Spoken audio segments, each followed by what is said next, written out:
सब आप कहते हैं कि हम बौद्ध हैं। बौद्ध मानव मानव एक समान, और बौद्ध धर्म की क्या पहचान, ये पहचान है, उसमें कोई ऊंच नीच नहीं। यहाँ बैठे हैं, यहाँ कोई जात किसी की नहीं बता सकता है। फिर दूसरा बात, हम लोग जब बीमार होते हैं तो ब्लड लेने जाते हैं, फिर ब्लड चढ़वाते हैं, वहाँ ब्लड ये नहीं देखते कि मेहतर का ब्लड हरा नहीं रहता, में सबका ही लाल खून रहता है। पर समाज में विसंगतियां बनी हुई, हमारे अंदर से जातियां नहीं जाती। जातियां कब जाएंगी? हम आपस में रोटी बेटी का संबंध करेंगे। यदि हम सच्चे बौद्ध हैं तो हो रहे ऐसे नहीं सर, पर जातियां निकालना पड़ेगा यदि हम बौद्ध हैं तो, और नहीं तो फिर हम उसी तरह सब त्योहार मनाएं, उसी तरह रक्षाबंधन मनाएं, करवा चौथ मनाएं, तो काहे? इसलिए सबसे पहले जाति अपने अंदर से निकालना। इधर लोग उनको पढ़ने लिखने का मौका ना मिला, इधर कभी लेना चाहता है, वहाँ कोने खड़े हो जाओ। इस बात को समझाना चाहिए कि ये बात गलत, पास चले जाओ, पास में सही नहीं है। हमारे पुरखों में, हमारे विज्ञान से ये सही नहीं, तर्क में सही नहीं है। जैसे बाबूजी ने कहा, पहले जानो फिर छानो, तब मानने लायक को मानो। बुद्ध तथागत बुद्ध ने ये कभी नहीं कहा कि मैं मुक्तिदाता हूँ, उन्होंने कहा कि मैं मार्गदाता हूँ। रास्ता बताए थे, यहाँ से आप जाएंगे तो सीधे देवरार आगे गाँव है, आओ कोई गाँव में इधर तो गया नहीं, पर वहाँ पहुँच जाएंगे। पर उस रास्ते चलेंगे तब, और रास्ते से बेरास्ते भटके तो आप पहुँच नहीं पाएंगे, आपको दुख मिलेगा।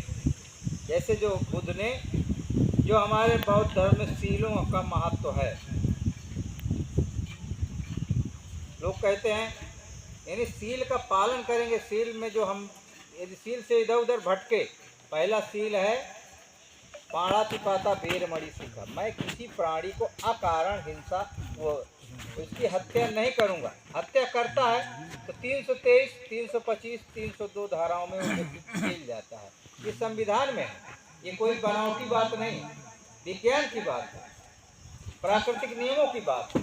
फिर दूसरा आदिम धारा, यानी मैं चोरी नहीं करूँगा, चोरी करता है तो 379 की धारा लगती है और वो व्यक्ति जेल जाता है। तीसरा कामेश मिच्छा, यानी व्यभिचार नहीं करूँगा, चाहे महिला हो चाहे पुरुष, यानी हम उम्र है तो हमारी बहन के समान, हमसे बड़ी है तो हमारे माँ के समान, हमसे छोटी तो हमारी बेटी के समान। इस नियत से रहेगा तो कभी व्यभिचार नहीं होगा। यदि करता है तो 354, 376, 377 आपको एक लगेगा और व्यक्ति जेल जाएगा। चौथा मूसावादा, यानी मैं अपने स्वार्थ के लिए कभी झूठ नहीं बोलूँगा। झूठ बोलता यानी झूठी गवाही नहीं दूंगा, झूठ बोलता या झूठी गवाही देता तो 430 की धारा में जेल जाएगा। फिर पांचवा जो महत्वपूर्ण है, सुरा मेरे मध्य पमादत खाना, कच्ची पक्की सारा, गांजा भांग नशीली जुआ इत्यादि के स्थानों का भी जाए, यानी ये सील का हम पालन करेंगे।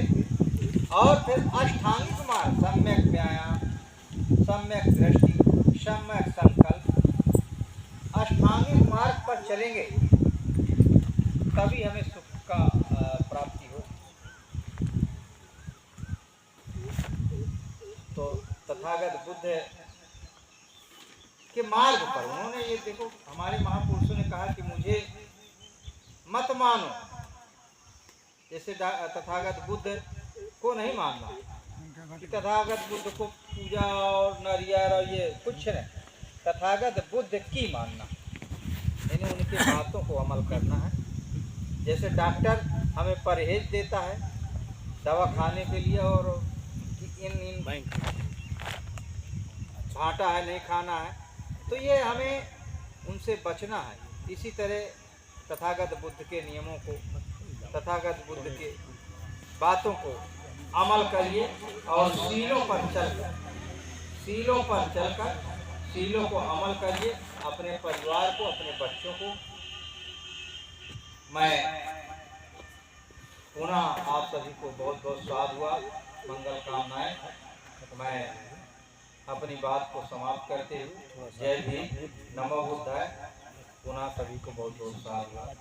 पूज्य भंते जी को बहुत बहुत, क्योंकि आपने क्योंकि यहाँ 1 रुपये को सरकार